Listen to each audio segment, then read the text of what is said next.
अनुराधा पूर्ण प्रवासात शांत होती. साधारण रात्री 8 सुमारास त्यांनी मुंबईमध्ये प्रवेश केला. काशीनाथने अनुला खूप वेळा कॉल करायचा प्रयत्न केला, पण तिने तो घेतला नाही.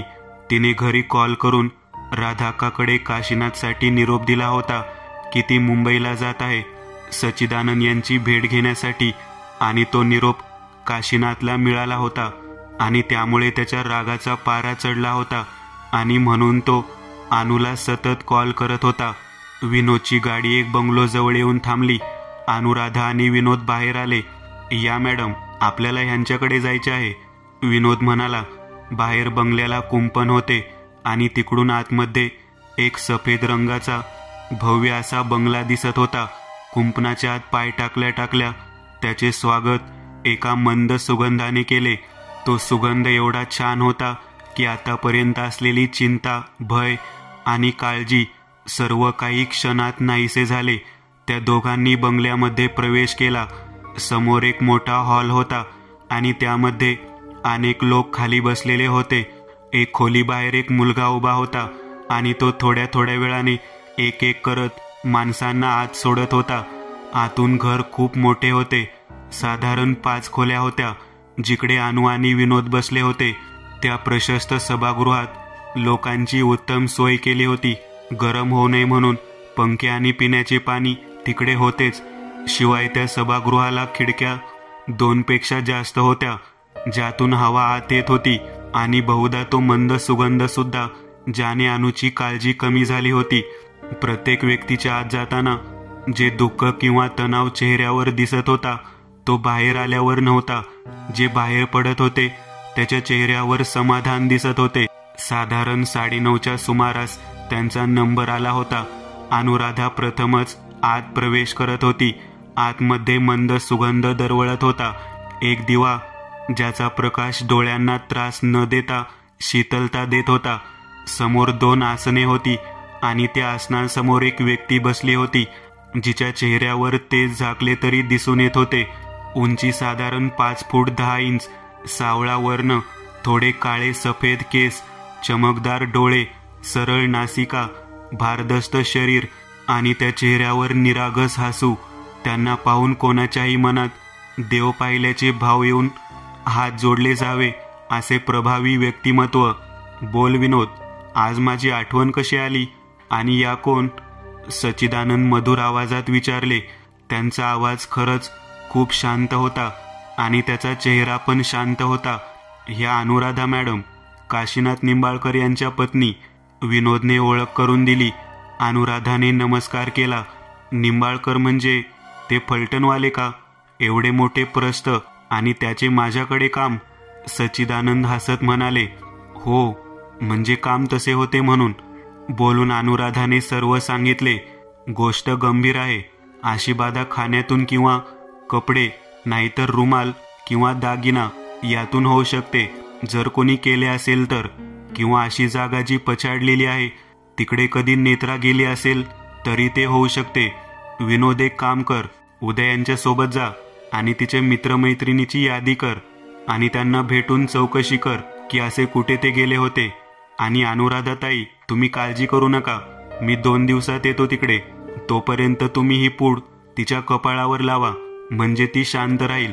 आणि हा लिंबू घेऊन जा, हा नेत्राच्या रूममध्ये घेऊन जा आणि याचा रंग मला सांगा, म्हणजे ते जे काही तिला लागले आहे ते किती भयानक आहे याचा अंदाज येईल.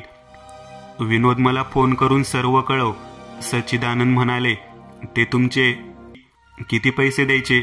अनावधानाने अनुराधाने विचारले. तसे विनोदने चमकून पाहिले. अनुनंतर सच्चिदानंद यांच्याकडे पाहिले. सच्चिदानंद हसत म्हणाले, माफ करा, पण मी हे सर्व पैसे घेण्यासाठी नाही करत. देवाच्या कृपेने मी माझे पोट भरू शकतो एवढे नक्कीच आहे माझ्याकडे, आणि हे कार्य मी लोकांच्या सेवेसाठी करतो. अनुला आता खात्री पटली की तिने इकडे येऊन काही चूक नाही केली. अनु आणि विनोद त्यांना नमस्कार करून निघाले. ती रात्र त्यांनी विनोदच्या घरी काढली आणि पहाटेच्या सुमारास ते पुन्हा फलटणसाठी निघाले. रस्त्यात अनु ती पूड उराशी धरून बसली होती. साधारण 12च्या दरम्यान ते फलटणला पोहोचले. हॉलमध्ये काशीनाथ बसले होते. त्यांना पाहून काशीनाथचा राग उफाळून आला. आलात त्या बाबाला भेटून? काय सांगितले? होम हवन, किती नरबळी? तुमच्यासारखे लोक आहेत म्हणून या बाबाचे फावते, काशीनाथ रागात बोलत होते. तुम्ही समजत आहात तसे सच्चिदानंद नाही आहेत, विनोद समजावत म्हणाला. आणि काशीनाथ यांनी आपला मोर्चा विनोदकडे वळवला. हे बघ, तू आमच्या घरच्या बाबतीत बोलू नकोस, समजले? तुझा तर डॉक्टरचा परवाना रद्द करणार आहे मी. तू फक्त बघ तुझे काय करतो ते. काशीनाथ रागात बोलत होते. अचानक नेत्राच्या खोलीतून जोरात ओरडण्याचे आवाज येऊ लागले. तसे सर्व पळत तिच्या खोलीच्या दिशेने गेले. नेत्रा हातवारे करून ओरडत होती. अनुचे लक्ष हातातल्या लिंबूकडे गेले आणि ती डोळे मोठे करून ते पाहू लागली. हातातला लिंबूचा रंग हळूहळू गुलाबी, मग लाल आणि मग काळा झाला. विनोद आणि काशीनाथ पण आश्चर्याने ते पाहू लागले. तेवढ्यात एक पुरुषी आवाज आला. ए म्हातारे, तुला काय वाटले? अंगारे दुपारे केले तर मी तुझ्या पोरीला सोडेन म्हणून? अरे तुझी पोरगी मरणार, आणि ते पण 2 दिवसात. वाचवू शकत नाही तू तिला. बोलून नेत्रा विचित्र आवाजात हसू लागली आणि पुन्हा बेशुद्ध झाली. हळूहळू अनुराधा पुढे गेली आणि तिने तिच्या कपाळाला रक्षा लावण्यासाठी हात पुढे नेला. तसे नेत्राने तिचा हात पकडला. नेत्राचा हात बर्फासारखा थंड होता. नेत्राने आपले काळे डोळे अनुवर रोखले आणि त्याच पुरुषी आवाजात नेत्रा म्हणाली, खूप हुशार आहेस तू. म्हणजे मी बेशुद्ध झाले हे पाहून उदी लावतेस का? बोलून तिने अनुला जोरात धक्का दिला. तशी अनु मागच्या कपाटावर जाऊन आपटली. नेत्रा तिला पाहून उठून बसली. एक विचित्र घुरघुर तिच्या घशामधून ऐकू येत होती. पुन्हा एकदा आपले काळे दात विचकवत नेत्रा म्हणाली, एक लक्षात ठेवा, अजून 2 दिवस आणि मग हिचा खेळ खल्लास. काशीनाथने अनुराधाला उचलले आणि विनोद पुढे आला आणि अनुच्या हातातली पूड आता त्याने घेतली आणि तो नेत्राकडे येऊ लागला. त्याला असे समोर येताना पाहून नेत्राला त्याच्याकडे असलेल्या तावीची आठवण आली आणि नेत्रा घाबरत म्हणाली, ए डॉक्टर, तुझे माझे काही वैर नाही, तू मध्ये पडू नकोस, समजले ना? नेत्रा मागे सरकत म्हणाली. पण विनोद थांबला नाही. तो पुढे येत राहिला. आता नेत्राच्या आवाजात कंप येऊ लागला. ए डॉक्टर, पुढे येऊ नको बोलते ना? नको येऊ. पण तोपर्यंत विनोदने ती उदी तिच्या कपाळावर लावली होती. जशी उदीची चिमटी नेत्राच्या कपाळाला लावली तसे ती जोरात किंचाळली आणि ती भयानक किंचाळी घुमली आणि नेत्रा बेशुद्ध झाली आणि सर्व बाहेर आले. पटला तुमचा विश्वास सर? नेत्रा आजारी नाही आहे, तिला पछाडले आहे. तुम्ही एकदा माझ्यावर विश्वास ठेवा. तुमच्या मुलीला कोणता डॉक्टर नाही तर सच्चिदानंद परत घेऊन येऊ शकतात. एकदा विश्वास ठेवा. डॉक्टर विनोद काशीनाथकडे पाहून म्हणाला, मला माफ कर अनु. आणि डॉक्टर, मी तुमच्यावर विश्वास नाही ठेवला. अनु, तू बरोबर बोलली. मी नेत्राला वेळ नाही दिला, तिला जवळ नाही घेतलं. जे बाप म्हणून करायला हवे ते नाही केले, त्यामुळे कदाचित तिची अशी अवस्था झाली असेल. काशीनाथ रडत म्हणाला आणि त्याला पाहून अनुराधा पण रडू लागली. हे पहा, तुम्ही दोघे पण शांत व्हा. नेत्राला काही होणार नाही. माझा सच्चिदानंद यांच्यावर विश्वास आहे आणि ते नेत्राला काही होऊ देणार नाही. अनुराधा मॅडम, आपल्यावर सच्चिदानंद यांनी एक महत्त्वाची जबाबदारी सोपवली आहे आणि ती आपल्याला करायची आहे. विनोद त्यांना शांत केले आणि त्यांना सच्चिदानंद यांनी सांगितलेल्या कामाची आठवण करून दिली. म्हणजे कोणते काम? काशीनाथ यांनी विचारले. त्यावर अनुराधाने मुंबईला जाऊन सच्चिदानंद यांना भेटेपर्यंत सर्व सांगितले. डॉक्टर, मला खरंच माफ करा, मी तुम्हाला वाईट बोललो. काशीनाथ हात जोडून म्हणाले, अहो असे काय करता? तुम्ही तुमच्या जागेवर बरोबर होता. एक बाप म्हणून मी तुमच्या जागी असतो तरी हेच केले असते.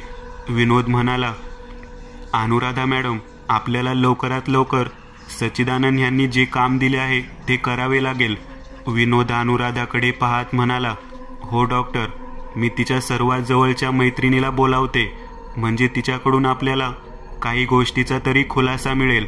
अनुराधा म्हणाली, हो ठीक आहे, तुम्ही बोलवा, मग पुढे काय करायचे ते आपण पाहू.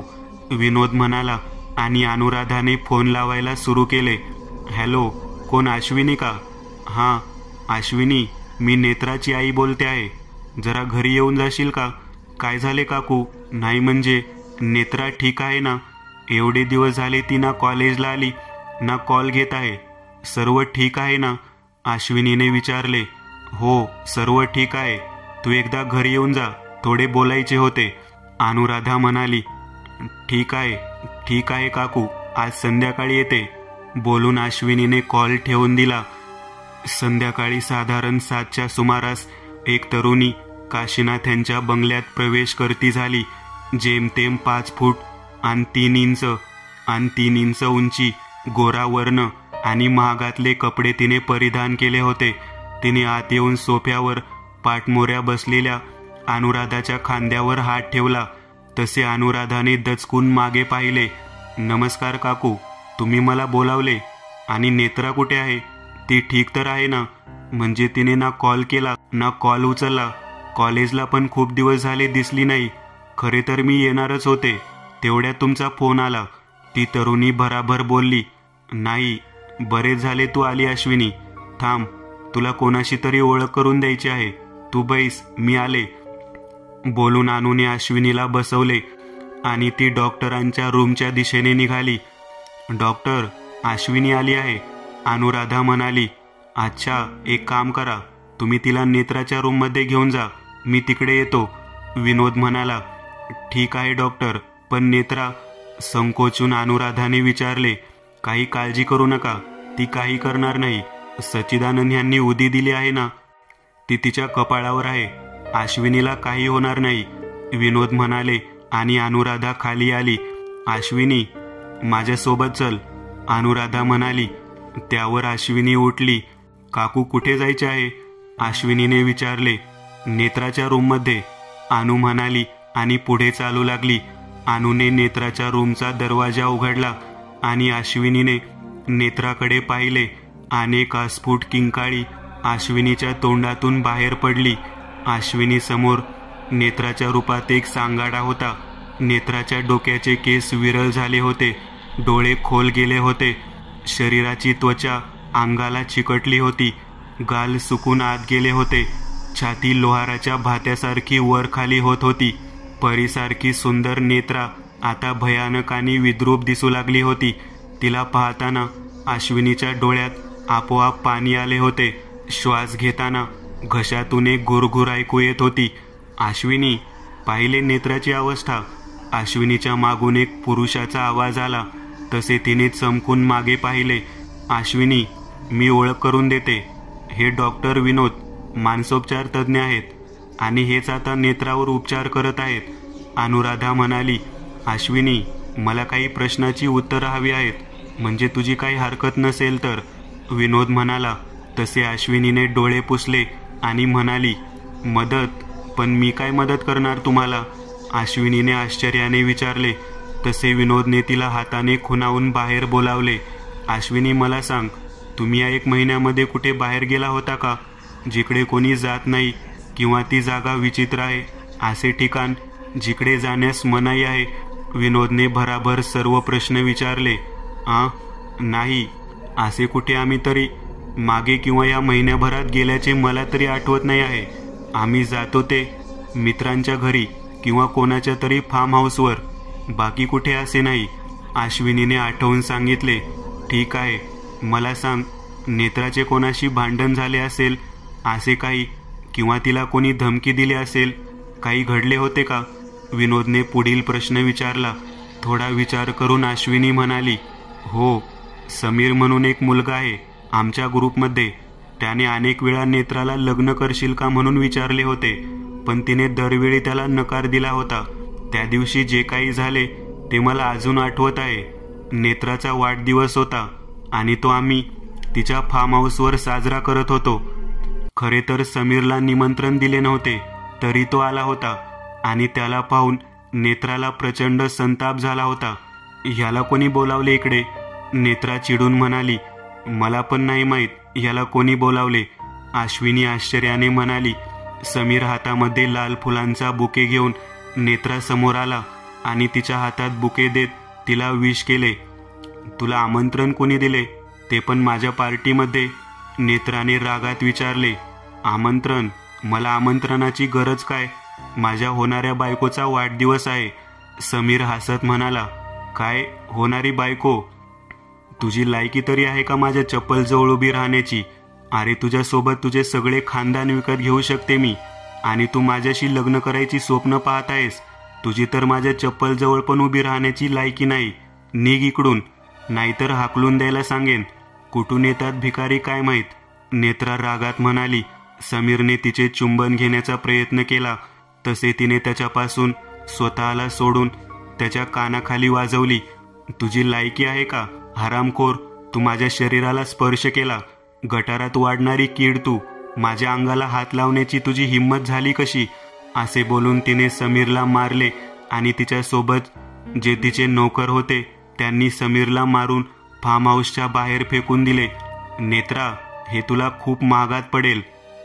नाही तुला माझी करून तुझा माज उतरवला तर नाव समीर सांगणार नाही.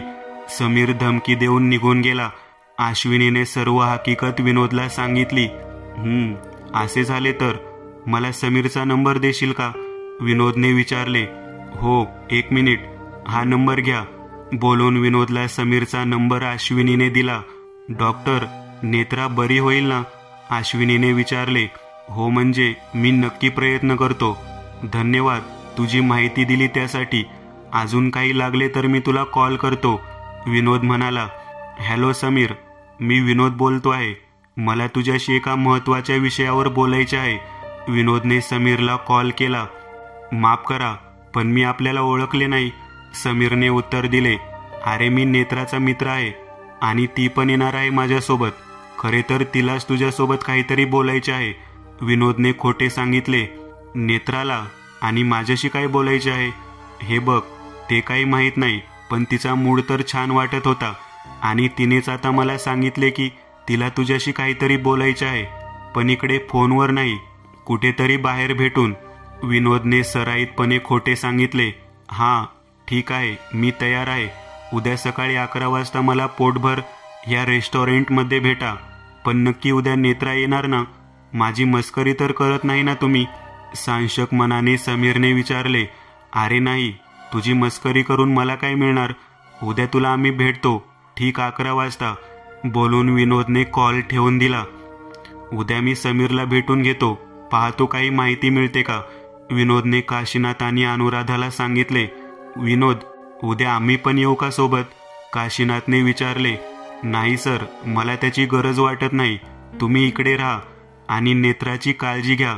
मी तुम्हाला कळवतो नक्की, विनोद काशीनाथला म्हणाला आणि आपल्या रूमच्या दिशेने निघून गेला. सच्चिदानंद यांच्या उदीमुळे नेत्रा शांत झाली होती. ती निश्चित पडून होती. तिचे श्वास सुरू होते. ती जिवंत आहे दाखवत होती. सकाळी ठीक 11 वाजता विनोद समीरने सांगितलेल्या रेस्टॉरंटमध्ये पोहोचला. तिकडे समीर आधीच येऊन बसला होता. अश्विनीने समीरचा फोटो दाखवल्याने त्याला समीरला ओळखणे कठीण नव्हते. तो समीर बसला होता त्याच्या समोर जाऊन बसला. अहो मिस्टर, हा काय फाजीलपणा आहे? इकडे माझे मित्र येणार आहेत, त्यामुळे मी इकडे जागा आरक्षित करून ठेवली आहे, चिडून समीर विनोदला म्हणाला. समीर रिलॅक्स. अरे मी विनोद, आपले बोलणे झाले होते कॉलवर, विनोदने आठवण करून दिली. ओ हां, सॉरी, म्हणजे मी तुम्हाला ओळखले नाही. पण तुम्ही मला कसे ओळखता आणि नेत्रा कुठे आहे? समीरने विनोदच्या मागे पाहत आश्चर्याने विचारले. मला नेत्राने तुमचा फोटो दाखवला होता आणि तिने तुमच्यासाठी एक व्हिडिओसुद्धा पाठवला आहे. थांबा मी दाखवतो, बोलून विनोदने आपल्या मोबाईलमधील व्हिडिओ सुरू केला. व्हिडिओमध्ये एक विद्रूप मुलगी होती. डोक्यावरचे केस कमी झाले होते, गाल सुकून आत गेले होते, डोळे खोल गेले होते, हातापायाचे मांस हाडांना चिकटले होते. तो व्हिडिओ पाहून कोणाला सुद्धा शिशारी आली असती. हे कोण आहे आणि नेत्राने हा व्हिडिओ का पाठवला आहे माझ्यासाठी? समीरने फोन बाजूला ठेवत विचारले. अरे तू ओळखले नाही? अरे ही नेत्रा आहे, तुझी नेत्रा, विनोद समीरकडे पाहत म्हणाला. काय? हे कसे शक्य आहे? नाही, ही नेत्रा असू शकत नाही, समीर घाबरत म्हणाला. त्याच्या चेहऱ्यावरचे भाव विनोदने टिपले आणि नक्कीच याने काहीतरी केले आहे याचा संशय विनोदला आला. समीर मला सांग, तू नेत्राला लग्नासाठी विचारले आणि तिने नकार दिला, त्यानंतर तुझा अपमान झाला. आणि तुला धक्के मारून बाहेर काढले तेव्हा तू तिला धमकी दिली आणि तू ती खरी करून दाखवली. विनोदने अंधारात खडा मारून पाहिला होता. नाही नाही, मी काही केले नाही, अडखळत समीर म्हणाला. हे बघ समीर, मी मानसोपचार तज्ज्ञ आहे, एक डॉक्टर, ज्याला लोकांचे बोलणे आणि हावभावावरून तो किती खरे बोलतो आहे हे समजते. तुझी शरीराची भाषा मला सांगत आहे की तू काहीतरी लपवत आहेस, खोटे बोलत आहेस. हे बघ, खरे सांग, तुला काही होणार नाही, खात्री मी देतो, विनोद आश्वासन देत म्हणाला. समीर आता रडकुंडीला आला होता आणि बोलू लागला. माझा नेत्राने तिच्या वाढदिवसादिवशी अपमान केला, तो पण सर्वांसमोर. तो मला लागला. मी तिला धडा शिकवणार होतो, पण कसे ते समजत नव्हते. तेवढ्यात मला माझा एक खास मित्र आहे, त्याने मला एका बंगाली बाबाचे नाव सांगितले आणि तो वशीकरण करू शकतो हे पण सांगितले. मी ठरवले की नेत्राला वश करून आपले करायचे. मी त्याच्याकडे गेलो आणि त्याला सर्व सांगितले. त्याने मला तिची कोणती एक वस्तू मागितली होती. मी तिचा हातरुमाल जो माझ्याकडे होता तो दिला आणि त्याने काम सुरू केले. दुसऱ्या दिवशी मी जेव्हा त्याच्याकडे गेलो तेव्हा तो म्हणाला, काम नाही झाले आणि होणार पण नाही. मी कारण विचारले पण त्याने ते मला सांगितले नाही. बस एवढे झाले होते. मी नेत्राला काही केले नाही. समीर रडत म्हणाला. हे बघ समीर, जर आपल्यावर कोणी प्रेम करत नसेल तर त्याच्याकडून जबरदस्ती प्रेमाची आशा करू नये. तुझा अपमान झाला, पण का?